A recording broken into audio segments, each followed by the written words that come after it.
worldwide authority on cigars. Welcome to Cigar Emperor. One. Hey guys, Matthew here from Cigar Emperor.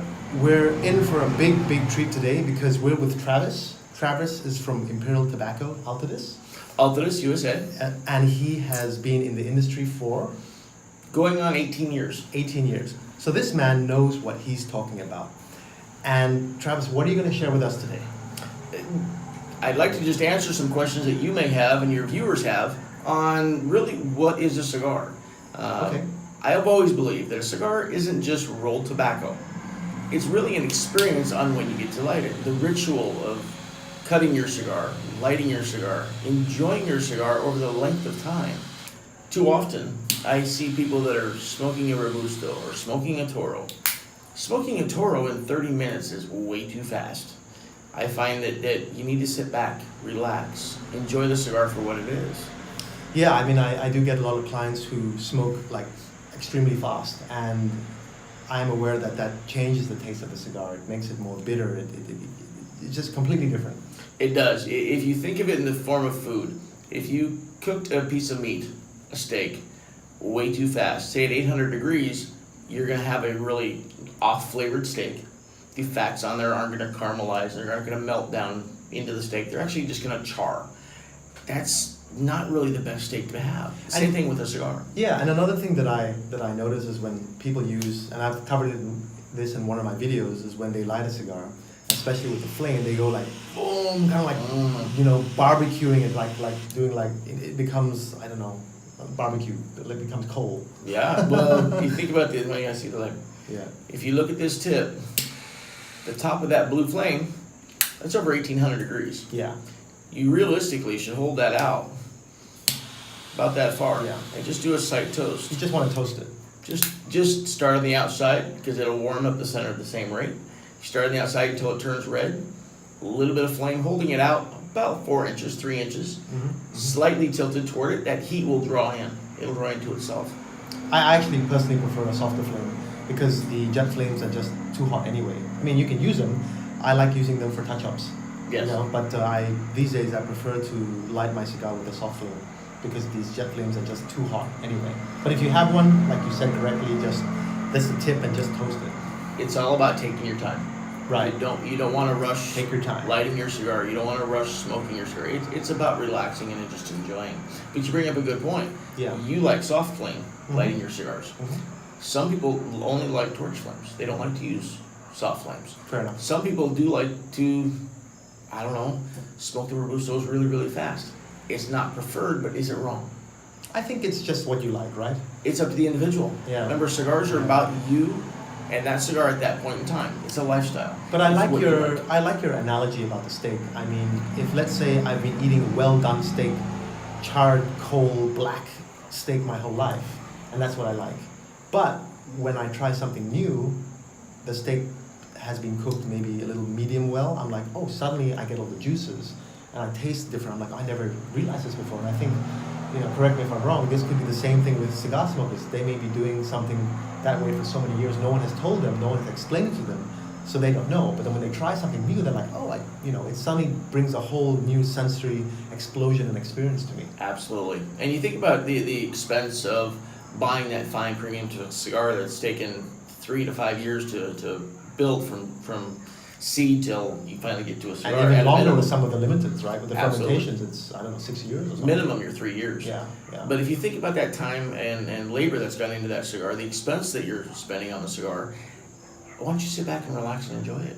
You don't want to smoke it fast. You should want to draw that dollar out or that bill out. The finance of that, if you could enjoy it for an hour and 15 minutes as opposed to a half an hour, now you've really gone that length of And I've been guilty of that. I've been guilty of smoking my cigars way too fast, and I've been told, slow down, that it'll taste different.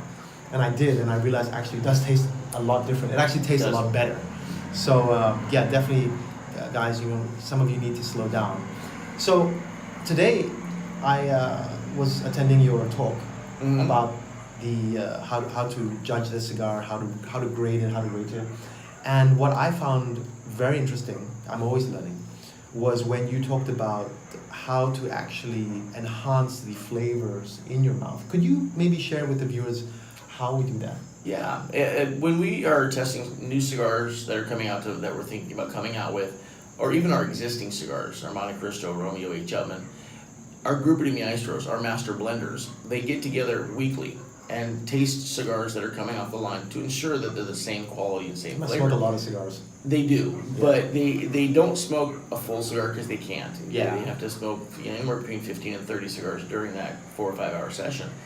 But they've gotten really good about how do we pull the flavors out to make sure the flavors are the same. Right. Textures that we're getting out of it, is it real toothy? Is it got a nice meatiness to it? But the technique that we use is you'll draw in on your cigar a couple of puffs, then you're gonna draw in your third, you're gonna hold that smoke in your mouth. You're gonna blow that smoke into your cheeks for about 5 seconds. Then you're gonna slowly let it out your pierced lips, slightly lifting your tongue because you want that smoke to roll around the back side of your tongue. Once you slowly let it out, it's all gone. You take your tongue, you rub it to the roof of your mouth, kind of embed those flavors. Then you'll take a deep breath in to run oxygen over your tongue, and then you rub your tongue on the roof of your mouth again.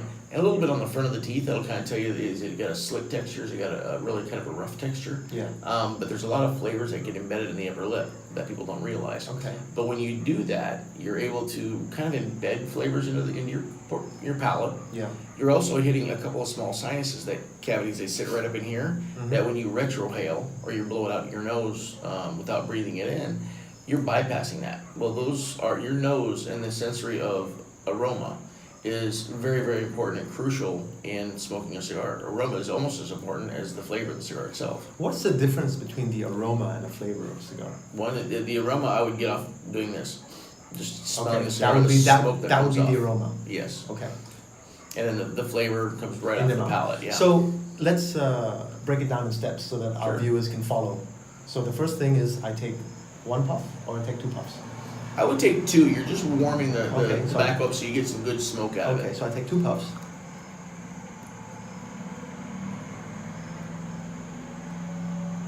Okay, what next? Okay, so we want to take another puff and we want to puff it in our cheeks. Your 2 puffs, can you do 3 simultaneously? A couple of puffs are just there to keep warm it up. And then we your want to third- we want to purse our lips like that. Yep. And then we want to blow the smoke out. All right, here, I'll do it now. Okay, so he's puffing. All right, puffing up his cheeks with the smoke, holding it in there, pursing the lips, and blowing it out slowly. Okay, all right.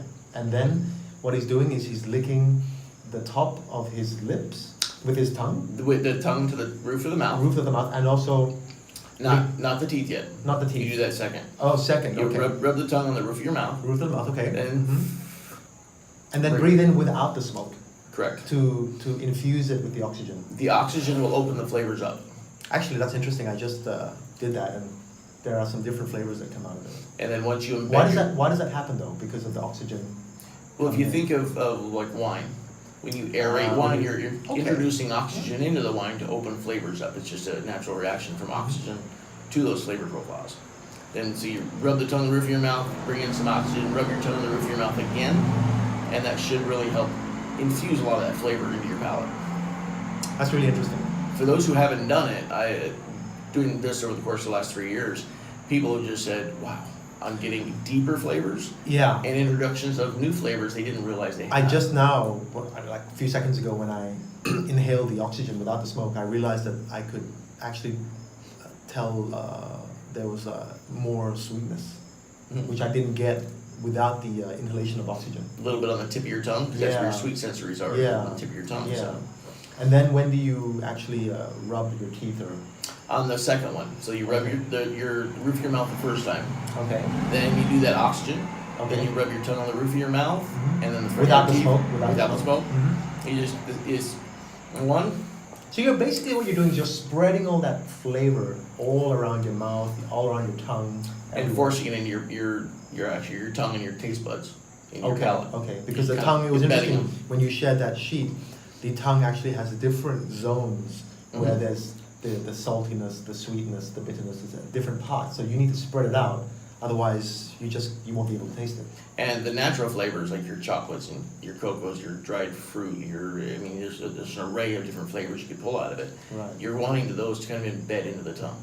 Okay. And by doing that, introducing the oxygen, it'll open them up, you embed them again, and it'll help just revive them and bring them out. I didn't know there's so much detail. It's absolutely amazing. Now, And you shared one. Sorry, Well, yes. I'm gonna ask you, I'm gonna have you do something. Okay. Those who are watching, I want you to try this. Give it a taste, give it a try. Put your comments below. Yeah. And comment below. tell us what you think. Okay, tell us what your thoughts are. And then maybe in a later episode you can introduce the advanced version Okay. of that. Okay. Okay, Okay. and see what kind of comments we can get off of that. Because we'd love to hear what you guys are doing at home, and what you're getting out of it. Fantastic. Well, thank you, Travis, for sharing your knowledge and imparting the wisdom and educating people, because it's really about, at the end of the day, the experience. It really is. It's about that moment in time with you and your cigar. I truly believe that. Thanks, man. And remember, one quote I love to put out there is that when you're smoking a cigar, it's like the Mona Lisa. The Mona Lisa. It is one individual cigar that has been handmade, handcrafted by one group of individuals. You get to enjoy it. Just remember, there's another Mona Lisa sitting around the corner for you to enjoy later. Fantastic. Guys, keep them smoking. We look forward to seeing your comments, and maybe next time. Maybe we'll do this again sometime. Look forward to it. All right, guys. Thanks, guys. See you guys.